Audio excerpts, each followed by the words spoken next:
대한민국 경제의 거대한 엔진이자 우리 모두의 자산 가치를 결정짓는 핵심 축, 건설업이 지금 미증유의 위기 속에 침몰하고 있습니다.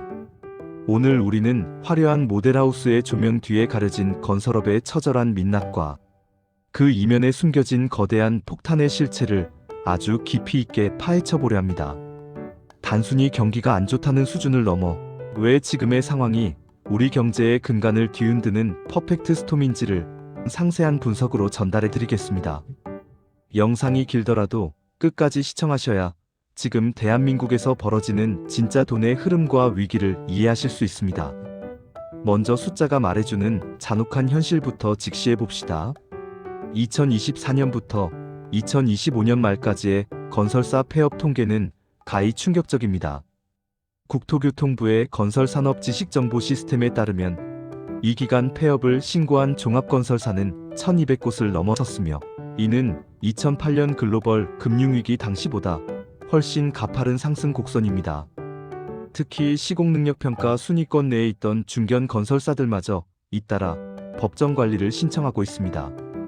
예전에는 지방 건설사만의 문제였다면 이제는 수도권 중견사 그리고 일군 건설사들조차 유동성 위기설에 밤잠을 설치고 있습니다.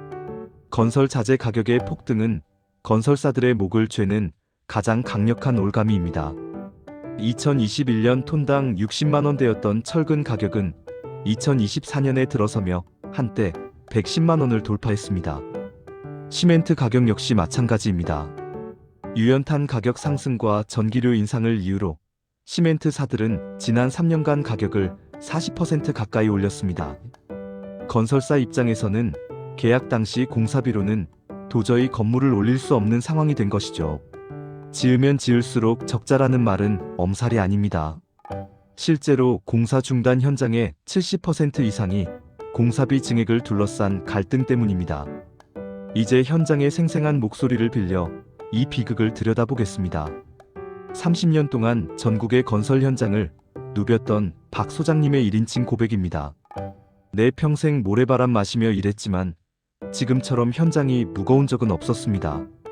아침 조례 때 인부들 눈을 보기가 무서워요. 언제 공사가 멈출지, 내 일당이 나올지 다들 불안해하거든요. 예전에는 노가다판이 힘들어도 돈은 된다고 했는데 이제는 하청업체 사장들이 줄줄이 잠적합니다. 철근값 안 준다고 자재업체들이 현장 입구를 막아버리면 우리는 할 수 있는 게 없어요. 타워크레인이 멈춰 서 있는 걸 볼 때마다 내 심장이 멈추는 것 같습니다. 다음은 자재 납품업체를 운영하는 김 사장님의 이야기입니다. 우리는 건설사랑 운명 공동체입니다.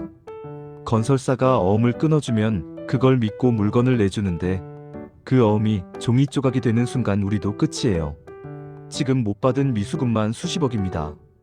직원들 퇴직금은커녕 다음 달 월급 줄 돈도 없어서 집을 담보로 대출을 받았는데 이자만 한 달에 수백만 원입니다. 건설업이 무너지면 우리 같은 중소업체 수천 개가 도미노처럼 쓰러집니다.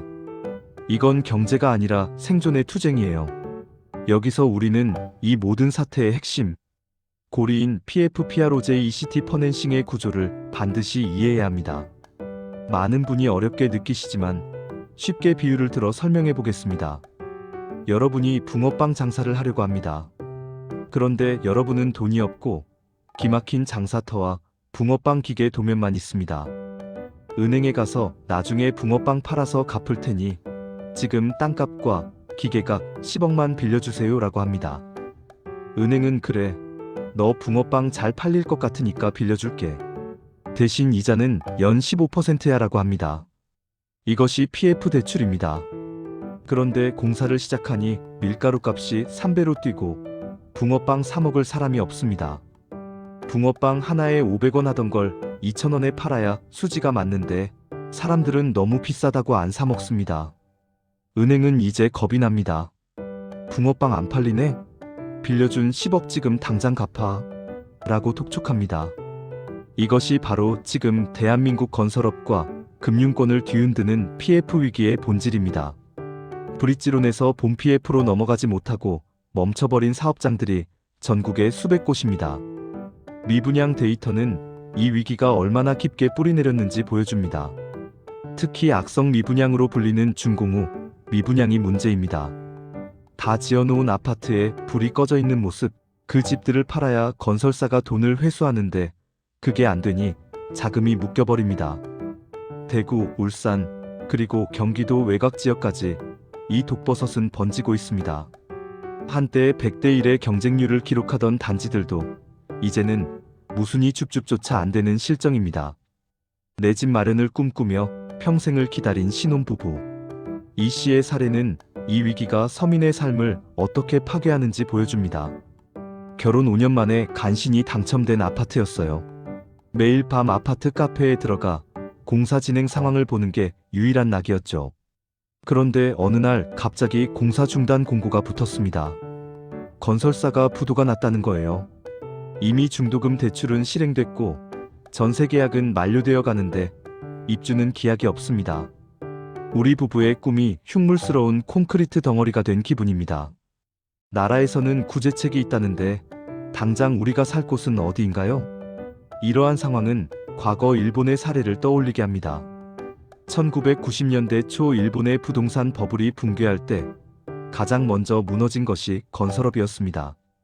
당시 일본 정부는 막대한 예산을 투입해 SOC 사업을 벌였지만 수요가 없는 곳에 지어진 도로는 유령 도로가 되었고 건설사들은 체질 개선 기회를 놓쳤습니다. 한국은 일본보다 인구 감소 속도가 더 빠릅니다. 이제는 지으면 무조건 오른다는 부동산 불패 신화가 통하지 않는 시대입니다. 중국의 헝다 사태와 비교해 볼까요? 중국은 국가 주도의 경제 체제라 강제로 빚을 탕감하거나 유예할 수 있지만 자본주의 시장 경제인 한국은 그 충격이 고스란히 금융권과 민간으로 전이됩니다. 건설업의 부채가 제2금융권, 즉 저축은행이나 증권사로 전이되어 금융위기의 도화선이 될 수 있다는 경고가 나오는 이유입니다. 우리는 이제 결단을 내려야 합니다. 단순히 돈을 수혈해서 좀비 기업을 살리는 방식은 정답이 아닙니다. 고통스럽더라도 부실한 현장은 정리하고 기술력과 재무 건전성을 갖춘 기업 위주로 시장을 재편해야 합니다. 또한 건설업의 패러다임을 신규 분양에서 유지 보수와 스마트 시티로 전환해야 합니다. 시청자 여러분, 건설업의 위기는 건설사 사장님들만의 문제가 아닙니다.